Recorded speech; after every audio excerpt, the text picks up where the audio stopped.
En avant! Match Numéro 22. Quel plus beau numéro pour nous accompagner pour cet en avant match de reprise après cette trêve d'octobre. Guingamp-Pau. Demain, peuple guingampais, rassurez-vous, c'est Gaëtan qui est au commentaire. Gaëtan en couleur merlu aujourd'hui, un petit peu. Non, c'est plus du jaune, hein, c'est pas du orange. Ah, c'est plus bon, c'est ta webcam alors. Bon, ouais, c'est bien. C'est ça, parce que c'est du jaune. Tu peux rester là-dessus qu'il y a toujours des époques Radio Bonheur, il y a toujours des gens qui pensent que tu es supporter de Lorient. Ouais, c'est vrai. Il y a des gens qui pensent ça. Bah oui, vu que je commentais Lorient, je suis supporter de Lorient normalement. Ouais, mais non. Ça veut dire que j'aime bien Lorient, ça n'empêche pas, mais voilà, c'est Guingamp quand même. Quoi. Tu remplissais parfaitement ton rôle. D'ailleurs, le derby arrive bientôt.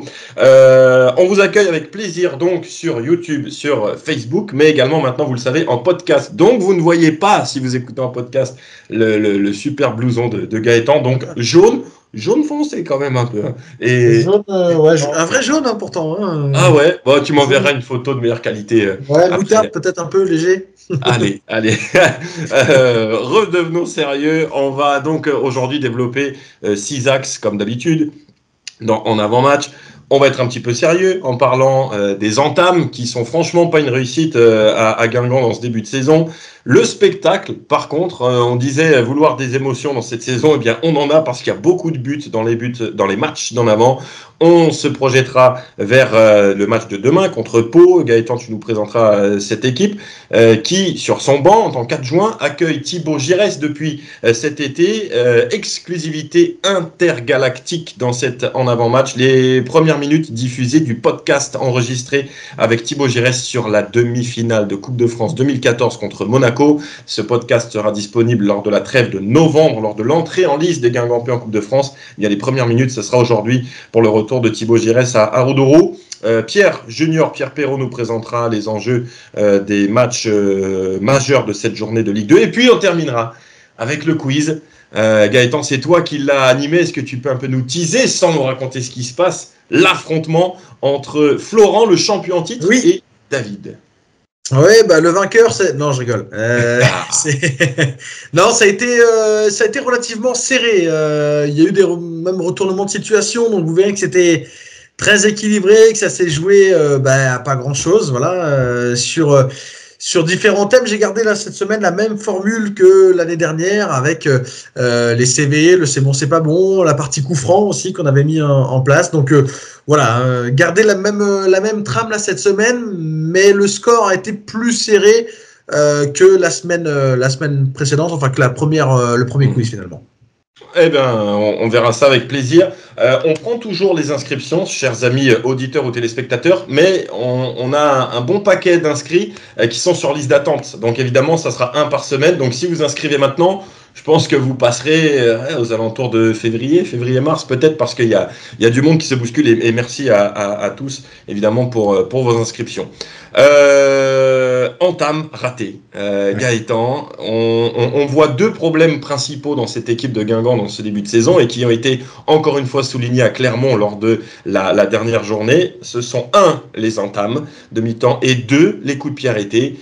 Eh bien, ça s'est encore vérifié à Clermont l'autre jour, parce que je crois qu'on prend le premier but sur un corner. Ouais, c'est ça, sur un corner, Magnin à la retombée là, qui frappe. Les entames, c'est vraiment curieux parce que ça se répète et sur les demi-temps, en fait, je suis pas persuadé qu'il y en ait une plus que l'autre d'ailleurs où ça soit le cas. Alors, on va avoir les chiffres dans un instant, vous allez voir. Ouais, il y a une mi-temps où on a bien démarré, c'est contre Caen, puisque Jacques Sioué a marqué au bout de 4 minutes. Mais Guingamp a pris beaucoup de buts quand même sur les premiers quarts d'heure de chaque mi-temps. On en avait parlé contre Annecy, contre Rodez, le Red Star, contre Caen en deuxième période aussi, puisque c'est dans ce quart d'heure de deuxième mi-temps que Alexandre Mendy égalise, contre Clermont encore.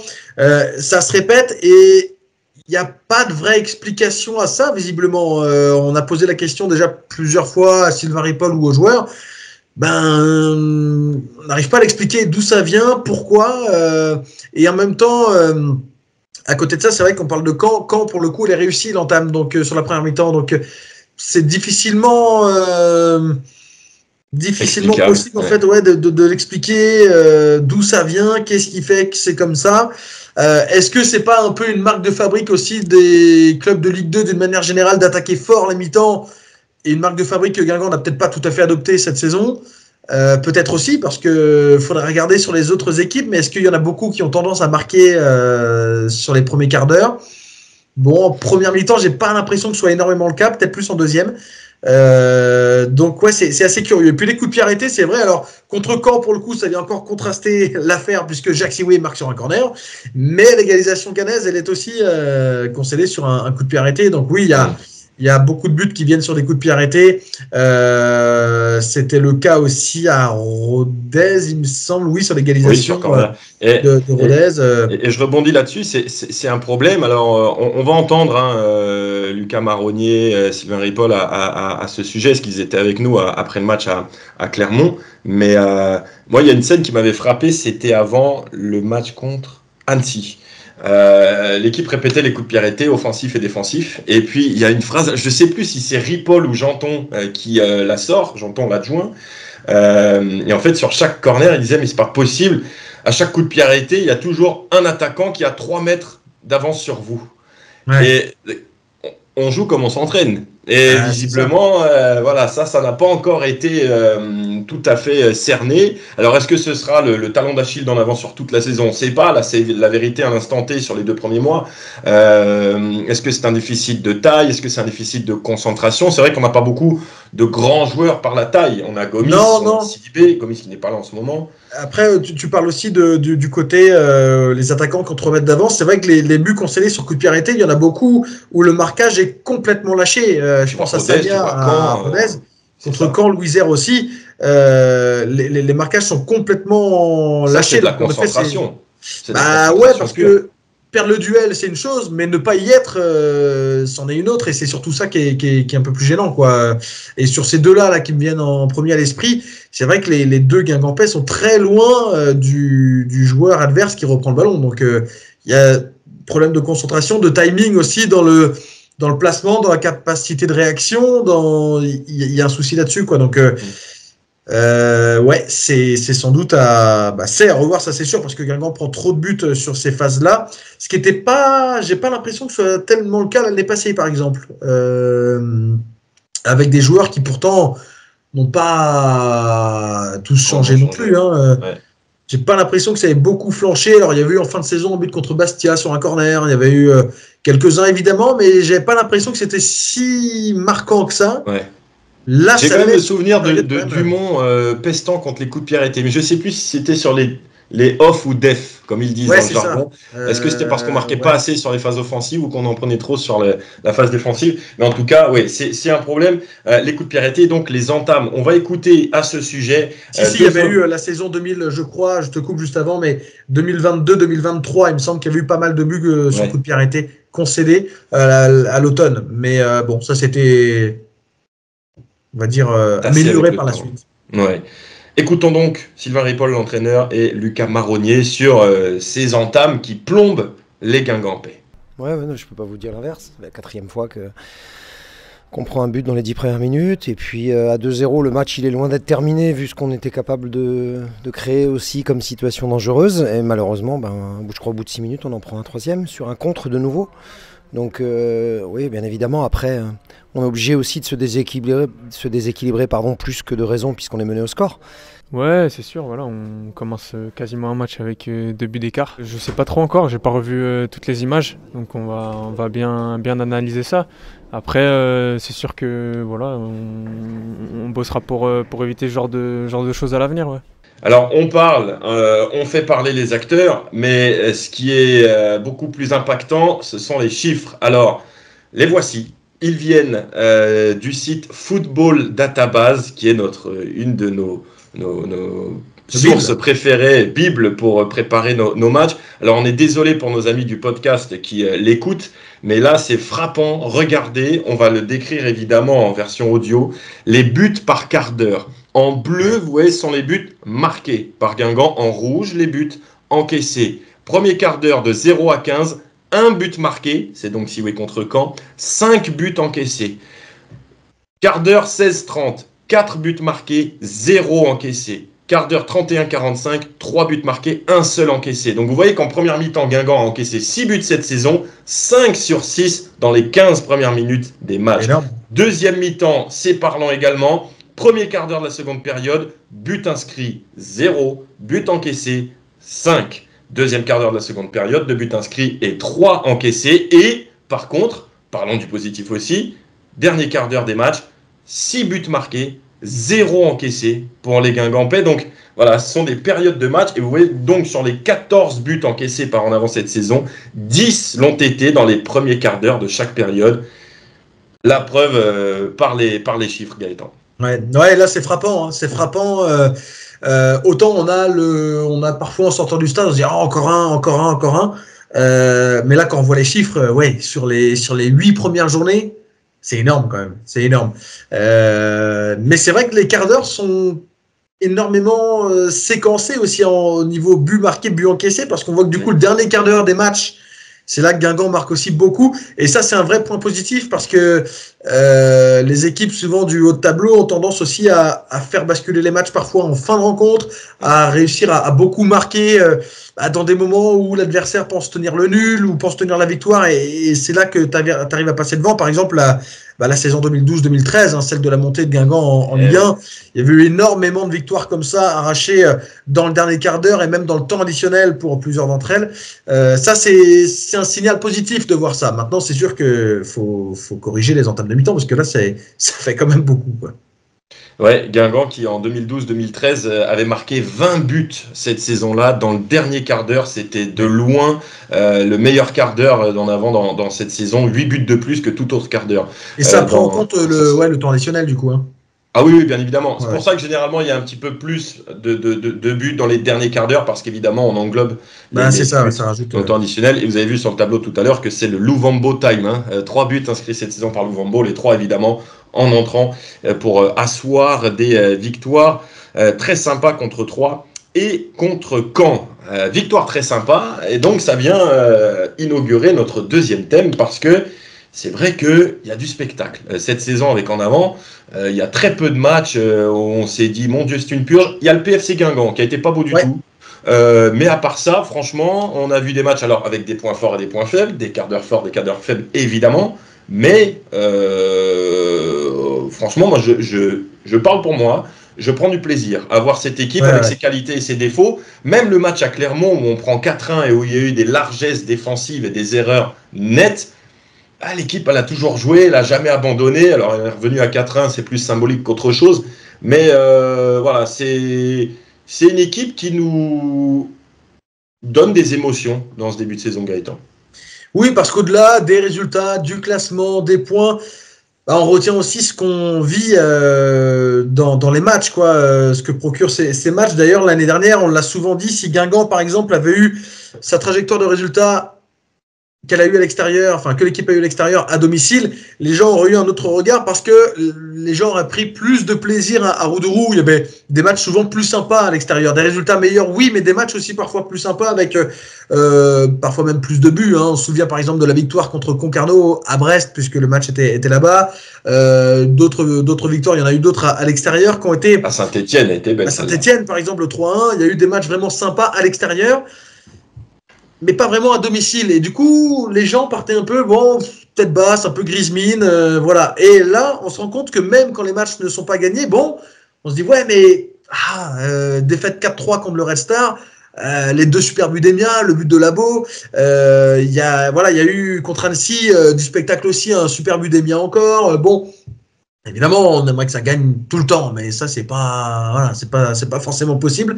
Et c'est vrai qu'au-delà des résultats, il se passe des choses dans les matchs. Guingamp, qui est la deuxième meilleure attaque de Ligue 2 quand même. Donc, alors défensivement, oui, c'est plus dur, mais ça part quand même d'une idée, je trouve, positive d'aller chercher à marquer le plus de buts possible et non pas de chercher à en prendre le moins possible pour gagner les matchs, quoi. Et on a bien vu, cette équipe prend des risques et ce sont des prises de risques assumées. Écoutez Sylvain et Paul à ce sujet parce que c'est vrai qu'au PFC, on prend un but sur une passe de Basilio dans la surface sur Louisère concède le penalty. Il y a un but comme ça aussi à Clermont, je crois que c'est le but du 3-1. où ça part d'une relance aussi de Basilio, alors qui n'était pas très mauvaise, mais qui a été mal jugée ensuite par ses partenaires. Est-ce que Guingamp va se renier? Pas sûr. Ça, je vais dire qu'on l'assume. J'en suis le responsable. Mais c'est aussi ce qui nous permet des fois d'amorcer des déséquilibres. Donc voilà, il ne s'agit pas non plus de en tout cas de renier ce qu'on veut faire. Maintenant, moi je reste persuadé qu'avec ce qu'on veut faire, en étant plus efficace ce soir, sur toutes les situations offensives qu'on a, et en étant aussi plus solide défensivement sur des ballons dégagés. Je crois que le deuxième, ça part d'un dégagement du gardien avec un rebond. On peut pas être vulnérable sur si peu de choses en fait.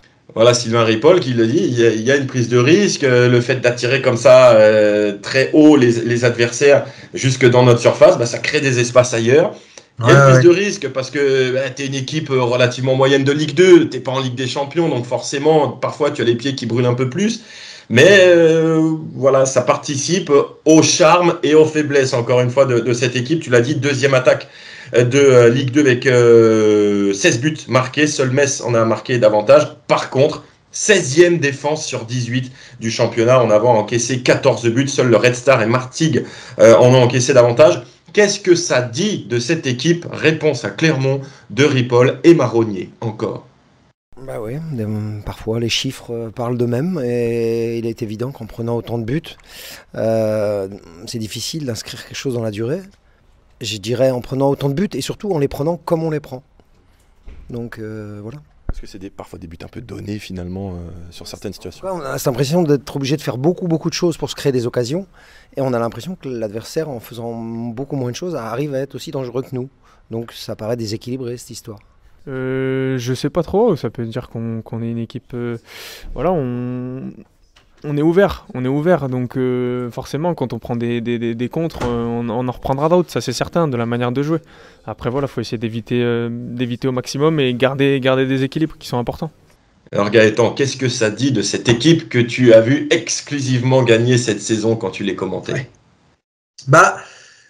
Je trouve que je reviens un peu à ce que je disais, c'est surtout sur les intentions, quoi. C'est une équipe qui a vraiment de vraies intentions de jeu portées vers l'avant. Après, oui, ça engendre des défauts défensivement, mais cette prise de risque là dont a parlé aussi Sylvain Ripoll, elle sera moins risquée, je pense, quand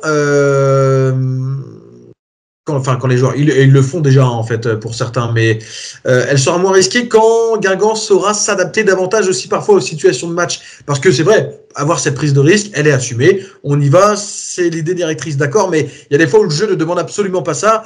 Sur une séquence ou deux, faut savoir, et je trouve que là-dessus Sohaib Nahir, elle le fait très bien, faut savoir de temps en temps envoyer un coup de botte aussi devant, et puis tout simplement voilà, se libérer, se dégager de la pression adverse.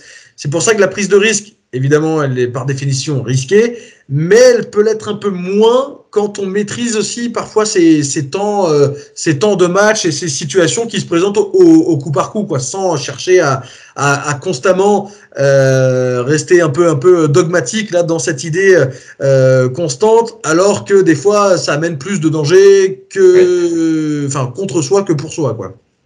Ouais, et bon, contre l'adversaire.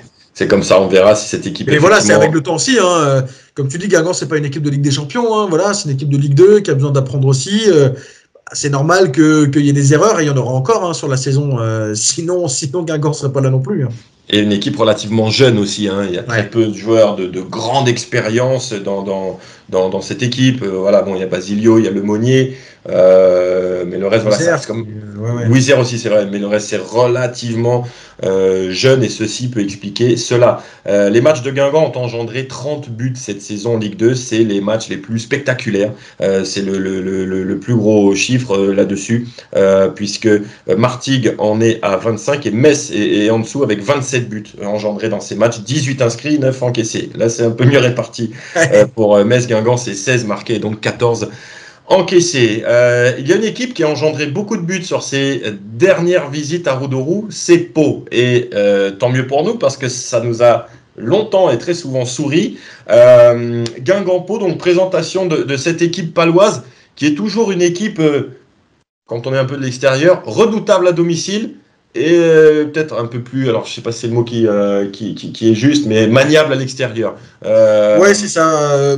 En tout cas, elle est moins constante dans ses résultats à l'extérieur, hein, cette équipe paloise. Si on revient déjà à ce que tu disais sur les buts dans les Guingamp Pau, Pau est monté en 2020 en Ligue 2. Alors, la première année, ça n'avait pas souri à Guingamp parce que Guingamp avait perdu 3-2 à Roudourou. Par contre, depuis, à Roudourou, c'est victoire 3-0, 4-0, 4-0. Donc, c'est vrai que ça sourit plutôt. Guingamp a aussi gagné à Pau la saison passée, 2-1 en fin de saison. C'est une équipe Pau qui est, elle, dans le milieu de tableau, hein, un peu comme en avant, à 2 points derrière Guingamp avec un match de retard. Hein, ceci dit, puisqu'ils n'ont pas joué les Palois contre Bastia juste avant la trêve. 11 points, alors c'est 11 buts marqués, 9 encaissés, mais c'est vrai que la trajectoire, à domicile pour Pau, c'est 9 points. À l'extérieur, c'est seulement 2 en 4 matchs.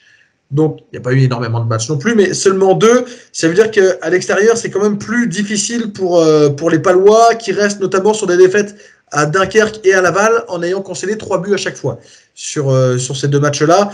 Malgré tout, ils ont un buteur qui malgré son âge, hein, est toujours là, 37 ans, Khalid Boutaïb.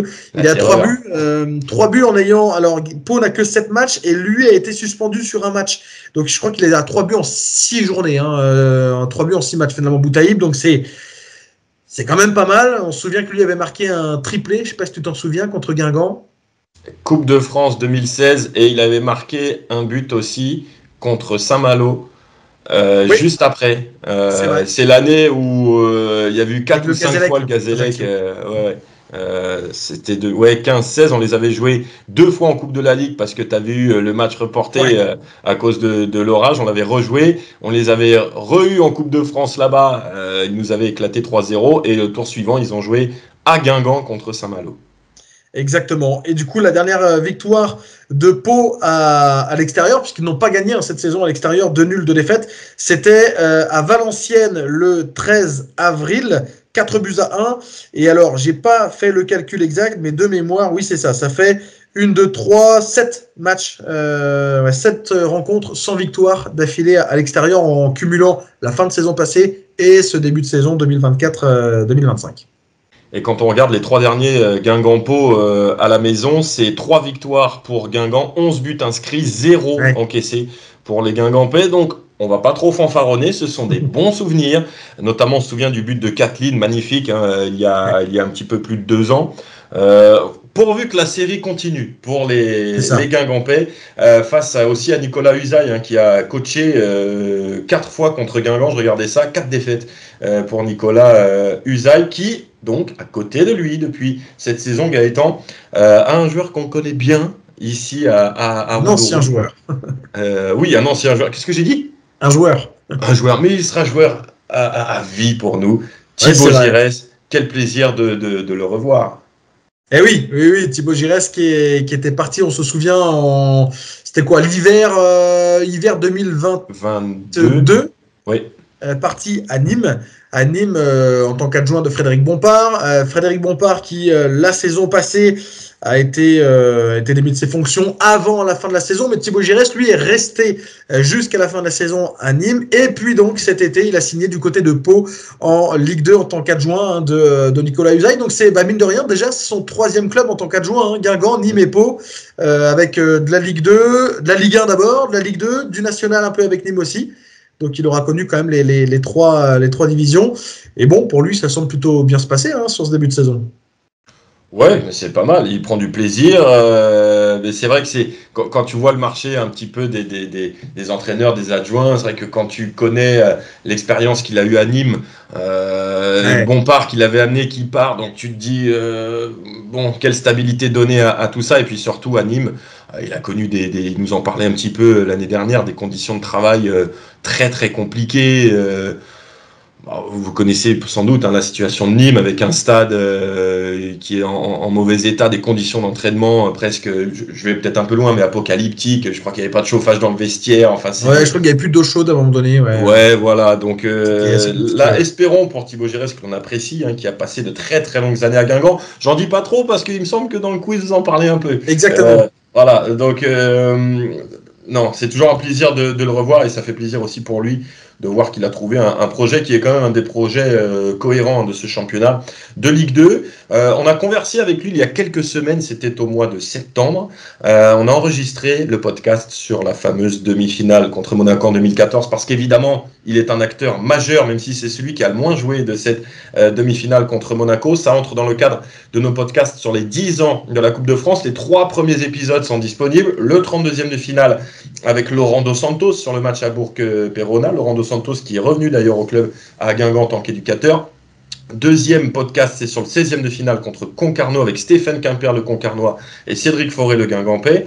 Troisième épisode sur le 8e de finale à l'Île-Rousse avec Grégory Cerdan. Le quart de finale contre Cannes va arriver lors de la trêve de novembre, qui ne sera pas franchement une trêve pour Guingamp, parce que ça sera l'entrée en lice en Coupe de France. La demi-finale donc avec Thibaut Giresse. Et puis on vous garde l'invité surprise pour le podcast de la finale. Et donc, on vous propose quelques minutes de ce podcast sur le Guingamp-Monaco. Fermez les yeux. Souvenez-vous. Samassa dans le but, Lévesque, Sorbon, Kerbrat, Martins, Pereira, Sankaré, Diallo, Beauvu pour le milieu de terrain avec Langille à gauche. Là, je vais y revenir dans un instant. Et puis le duo inamovible, Mandagne à Barré devant. La seule interrogation, Thibaut, nous qu'on avait en tant que modeste journaliste, à chaque fois qu'on préparait nos matchs, c'était, bon là pour Mathis, c'était évident que ça allait être Diallo qui allait le remplacer, mais c'était toujours point d'interrogation, Langille ou Giresse, Giresse ou Langille. Quelle est ta réaction quand tu apprends que tu ne débutes pas ce match? Parce que sur cette fin de match, c'est vrai que Steven Langille, c'est à ce moment-là qu'il sort peut-être ses meilleurs matchs avec Guingamp. Forcément, en tant que compétiteur-joueur, au moment de l'annonce de l'équipe, voilà, une frustration qui dure 3 secondes et puis après on rebascule dans la préparation de son match avec le fait de se tenir prêt à tout moment pour rentrer dans le match. Donc voilà, après, sur la saison, ça a été le lot. C'est vrai qu'on était souvent en concurrence et en alternance avec Steven et il s'avère que Steven a été très performant sur les derniers mois de la saison et notamment en Coupe de France. Jusqu'à la finale même. Et donc voilà, mais moi non, c'était plus d'accompagner l'équipe, voilà, une fois que la compo est donnée, et puis voilà, on se focalise sur le rôle qu'on peut avoir à tenir, et on va peut-être en reparler tout à l'heure, même si c'est pas peu de temps, et on peut voir que même en peu de temps, on peut avoir une grosse part d'efficacité. Donc voilà, c'est vraiment le sentiment qui m'animait, voilà, une fois que la compo était donnée.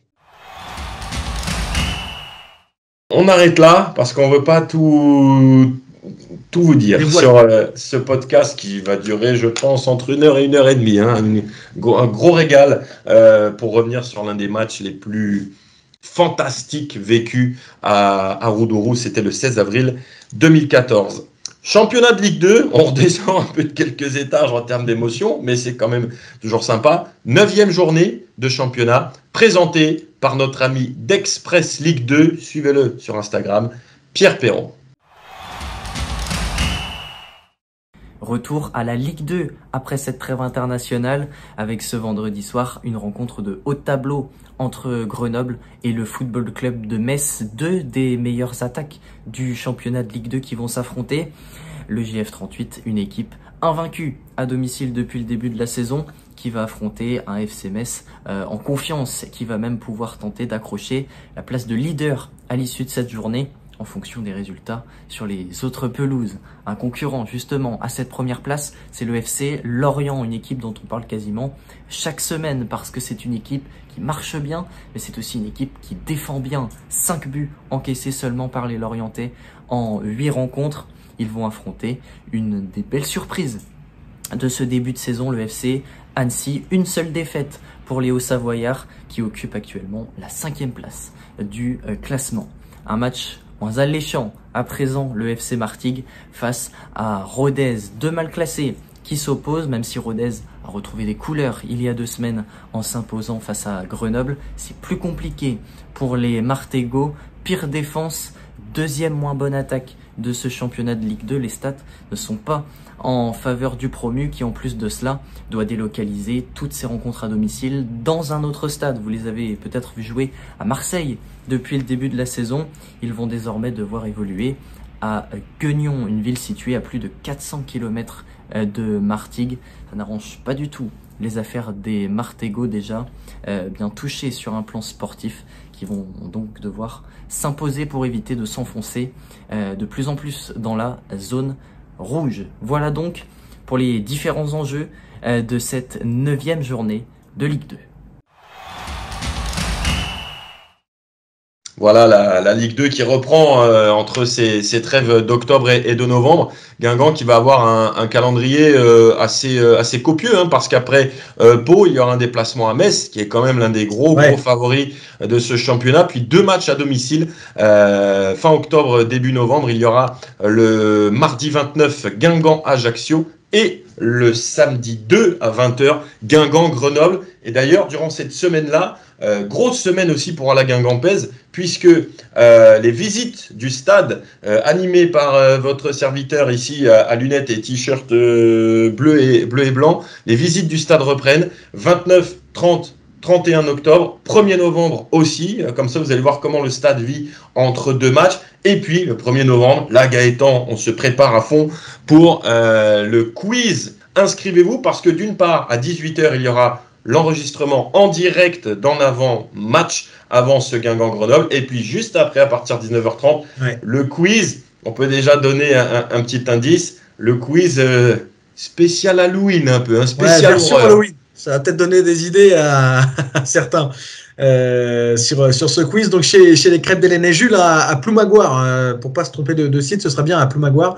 Je crois que le repas aura aussi un petit thème, hein, puisqu'évidemment vous pourrez savourer les crêpes, les galettes, etc. Proposées par les crêpes d'Hélène et Jules. Donc il y aura toute cette soirée là organisée le 1er novembre, veille de match, puisque donc Guingamp jouera le samedi soir, hein, ce jour-là. Émission quiz le vendredi soir et Guingamp-Grenoble le samedi soir. Donc voilà, c'était l'occasion aussi de faire cet enchaînement assez sympa. Vacances scolaires et jours fériés. Là, vous avez très peu d'excuses pour en dire Gaëtan et Pierrot, je suis pas là. Non, on n'y croira pas. Ça marche pas. Voilà, inscrivez-vous par message privé. On parlait du quiz, donc qui sera en réel chez les crêpes d'Hélène et Jules le 1er novembre. Là, c'est par écran interposé. Gaëtan, je te laisse la main pour la fin de cette émission. Oui. Le quiz donc, le challenge des supporters dans En Avant Match.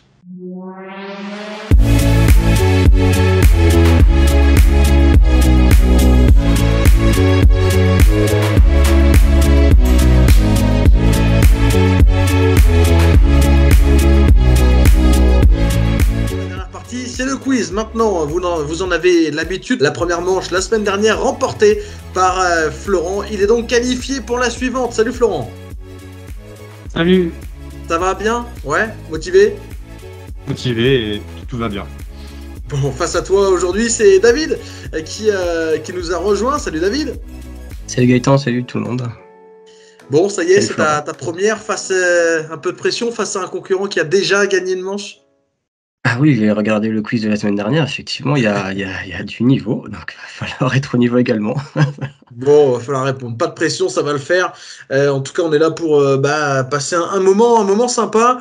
La tradition, c'est un petit peu d'avoir un petit toss pour démarrer, une question où il va falloir que vous soyez le plus proche, et le plus proche aura la main pour la première manche. Cette question, elle est toute simple. Combien de buts a marqué Guingamp la saison passée en Ligue 2? Le plus proche, évidemment, démarrera la suite. 43. 43 pour David. 50. 50, c'est David qui va engager puisque c'était 44 la réponse, pas loin du tout pile. C'était pas énorme, hein, d'ailleurs, 43 en 44 en 38 journées, c'était pas énorme. Alors on va garder le même schéma que la semaine dernière avec la première manche qui s'appelle le coup franc. Il y aura une partie sur les CV, une partie également c'est bon, c'est pas bon pour terminer ce quiz. La première, c'est donc le coup franc. Pourquoi coup franc? Parce que vous pouvez répondre de manière directe ou indirecte. Direct, ça vaudra 2 points. Indirect, avec donc des propositions de réponse, ce sera 1 point. Mauvaise réponse, 0 point. Les 2 thèmes du jour, de la semaine, David. Thibaut Giresse, le premier. Pourquoi? Parce que Thibaut Giresse est adjoint à Pau et va donc revenir à Roudourou ce week-end. Le deuxième thème, les matchs à domicile. Thibaut Giresse ou les matchs à domicile, quelle formule choisis-tu? Les matchs à domicile. Des matchs à domicile. Et c'est parti, ce sera donc Florent qui aura Thibaut Giresse. Les matchs à domicile, première question. Cette saison, combien de buts en avant a marqué à Roudourou? Est-ce que tu choisis de répondre de manière directe ou indirecte? Indirect.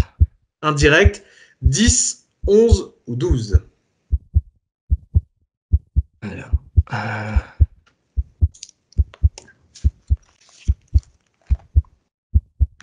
10. 11 ou 12? On va dire 10. 10? Ben, la réponse, c'est 12. 12 buts, hein, ouais, déjà marqués parce que il y a la victoire 4-0 contre 3, 3-1 contre Caen, 2-2 contre Annecy et la défaite 4-3 contre le Red Star. Mais du coup, beaucoup de buts marqués malgré tout. Et la réponse, c'était 12. On reste à 0-0 pour l'instant. Deuxième question. En 2024, combien de matchs Guingamp a remporté à domicile? Direct ou indirect? Indirect. Indirect. Alors, c'est 4, 8 ou 12? Ah, on n'en a pas gagné beaucoup, donc. 4. Eh ben, c'est une bonne réponse. C'est 4 en effet. Il y en a eu 2 sur la deuxième partie de saison l'année dernière contre Valenciennes et Caen. Et puis cette saison contre Caen aussi et 3 sur la première journée, mais seulement 4 matchs en 2024. Bon, le compteur est débloqué. Ça y est, la pression redescend un peu, David, ou quoi? Ouais, c'est bon, on est parti. Ça va mieux. Bon, la troisième question, elle est en lien avec l'adversaire du week-end, puisque c'est Guingamp-Pau. Qui est le dernier buteur guingampais face à Pau à domicile? Indirect. Indirect. Alors, trois propositions de réponse. Maxime Sivis, Amadou Sagna ou Khalidou Sidibé? Je dirais Sivis. C'est une bonne réponse. Maxime Sivis, ouais, c'était la saison passée, victoire 4-0 de Guingamp. Alors Sagna et Sidibé avaient marqué, Gomis aussi, mais c'est bien Sivis qui avait marqué le dernier but à la 89e et une victoire 4-0 de Guingamp ce soir-là. Ton score, il est pour l'instant de 2 points, puisque 2 bonnes réponses de manière indirecte. Florent, pour toi, le thème, c'est Thibaut Giresse. Ça t'inspire comme thème ou comment tu le sens? On verra. On verra. T'as un maillot, en tout cas, qui date de l'époque Giresse, j'ai l'impression. J'ai le maillot 2017-2018. Ouais, donc c'était, en effet, quand Giresse jouait encore sa dernière année de joueur. Ouais. Alors, première question pour Thibaut Giresse. En quelle année Thibaut Giresse a signé à Guingamp? Direct ou indirect? Direct. Vas-y. En 2009. Ouais, c'est une bonne réponse. 2009, juste après la victoire en Coupe de France. Il arrivait d'Amiens. Il avait d'ailleurs, lui, connu une relégation avec Amiens, mais il avait signé à Guingamp, était donc resté en Ligue 2. 2009. Deuxième question, contre quelle équipe a-t-il marqué son dernier but? Le dernier but de sa carrière, direct ou indirect? Je vais tenter direct. Ouais. J'aurais dit Bordeaux en Coupe de la Ligue, mais j'ai un doute. Non, c'est pas bon. C'était en Ligue 1 et c'était à Nancy en août 2016. Et en fait, pour la petite anecdote, c'est le soir où Guingamp s'est retrouvé premier de Ligue 1 sous Antoine Comboiré en 2016. Victoire 2-0. Diallo et Giresse avaient marqué ces 2 buts-là. Bon, ça te fait quand même 2 points pour l'instant. Hein. Tu es déjà à égalité avec David. Et la troisième question, alors là, il va falloir réfléchir un petit peu sans doute, mais à 10 près, il y a de la marge. À 10 près, combien de matchs a-t-il joué avec en avant, Thibaut Giresse? Direct ou indirect? Indirect. 292, 296 ou 300? 296. Ouais, c'est une bonne réponse. 296 pour Thibaut Giresse. Pas loin donc de franchir le cap des 300, qui a été franchi d'ailleurs par Christophe Carbrat sur à peu près la même époque. Bon, ça va, à l'issue de la première manche, on est à 3-2. 3-2 pour Florent. Tout est encore largement jouable, évidemment, puisqu'il reste 2 manches. La deuxième, c'est celle des CV. Alors, vous en avez l'habitude si vous participez parfois au quiz qu'on organise avec Pierre, ou si vous avez découvert ça la semaine dernière lors du quiz à la Guingampaise. Je vais donner une liste de clubs et il va falloir me dire de qui il s'agit. Le premier qui a la bonne réponse donne son prénom et donne la réponse. Par contre, si vous donnez une réponse qui n'est pas la bonne, l'adversaire a la main, quoi. Vous ne pouvez plus donner de nouvelles réponses derrière. Le premier CV, vous êtes prêts? Oui. Allez, go. Rennes B, Guingamp, Brest, Angers, Brest, Mons, Amiens, Maccabi Petah Tikva, David. Apollon Limassol. David. Richard Souma. C'est une bonne réponse. Richard Souma, c'est surtout le début de carrière, hein, en tout cas la première moitié qui permettait de trouver avec Guingamp, Brest, Angers notamment. Derrière, il y a eu des passages en Israël et à Chypre qui donnaient peut-être un peu moins de repères. Mais en tout cas, c'est bien ça, c'est Richard Souma. Ça fait donc 2 points pour David qui reprend l'avantage. Deuxième joueur à trouver, INF Vichy, Toulouse, Guingamp, Toulouse, Lille, Lyon, Guingamp, Louan-Cuiseaux, Beauvais et l'Assoa Valence, le Valence français. Il est costaud celui-là. Je vous redonne les clubs si vous voulez. INF Vichy, Toulouse, Guingamp, Toulouse, Lille, Lyon, Guingamp, Louan-Cuiseaux, Beauvais, Valence.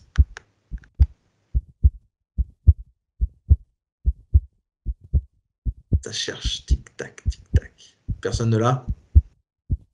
Bon, je pense que c'est le plus dur dans les 3. J'ai mis un des 3 parce que je me suis dit parfois sur les générations, certains vont être plus calés sur une période que d'autres. Personne, est-ce que tout le monde abandonne? Moi, je l'ai pas. Voilà, je l'ai pas non plus. C'était Eric Assadourian. Je sais pas si ça vous parle un peu de nom. Alors celui-là était dur, mais en fait il avait 2 passages à Guingamp, du coup ça pouvait donner une indication. Je vous rassure, c'était le plus dur.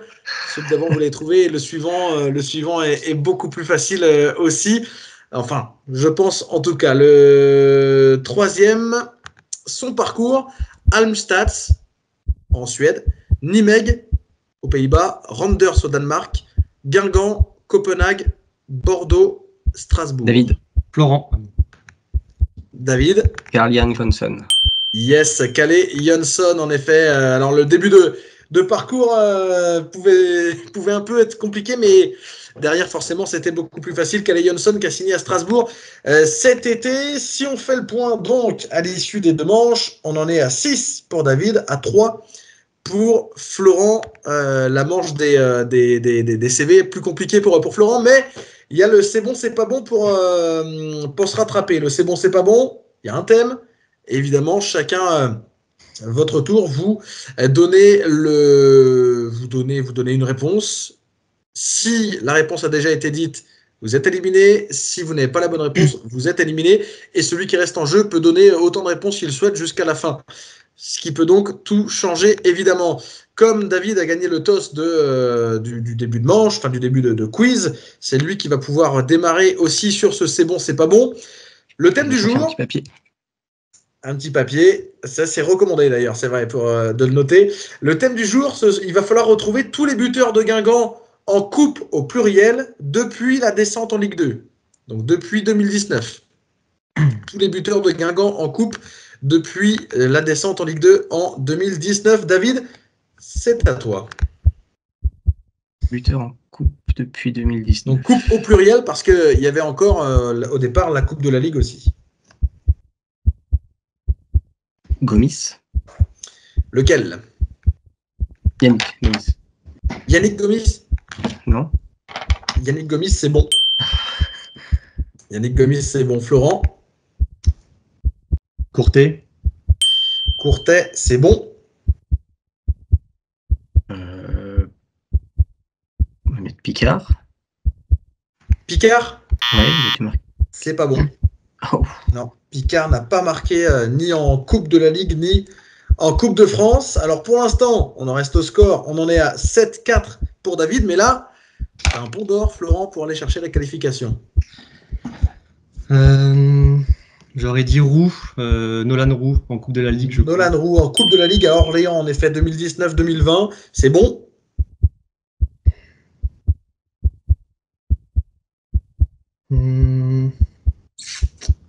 Barthelmé. Barthelmé, c'est bon. Il avait marqué à Liffré en Coupe de France saison 2021-2022.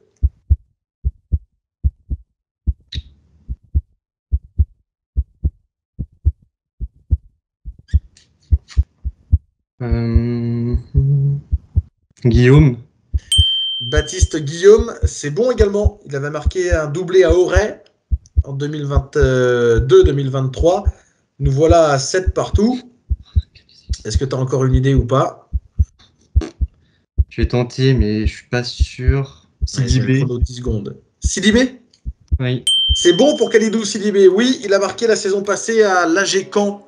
Victoire 1-0 de Guingamp. Ça te fait donc 5 points, Florent. Et bah, tu as renversé David sur cette manche du C'est bon, c'est pas bon. Ça fait 8-7 au total. Ça aurait même pu monter si tu en avais d'autres derrière. C'était accroché, mais bon, tu as tenu ce statut là de vainqueur. Ouais. Là. C'était quand même c'était compliqué. C'était compliqué. Plus compliqué que la semaine dernière? Oui. Ouais. Bon, le C'est bon, c'est pas bon. C'est vrai qu'il était assez simple la semaine dernière. Là, il était un peu plus dur. Où ça a pêché pour toi, David? Là, sur le C'est bon, c'est pas bon, c'est pas revenu, quoi. Ah oui, puis Picard était persuadé qu'il avait marqué l'année dernière. Mais enfin, bon, bah, non. L'année dernière, il y avait eu contre qui on avait joué d'ailleurs l'année dernière? Sidibé, on disait. Et puis les deux autres, c'était Donatien Gomis et Courtet à Saint-Malo, mais défaite contre Rennes sans marquer. Donc, pas de but, hélas, pour Hugo Picard. Bravo en tout cas, David. Oui, et puis bravo à Florent. Et bravo à Florent aussi. Florent, on te retrouve évidemment la semaine prochaine, parce que là, pour le coup, il n'y aura pas de trêve avant le prochain match. On va enchaîner. On te retrouvera avant le déplacement à Metz également. En tout cas, bravo à tous les deux. On se retrouve peut-être aux abords du stade aussi demain pour ce Guingamp-Pau. Merci à tous les deux. À bientôt. Ciao. À bientôt. Allez, bonne soirée à tous. Et surtout, on se retrouve demain pour le match entre Guingamp et Pau au stade de Rodourou.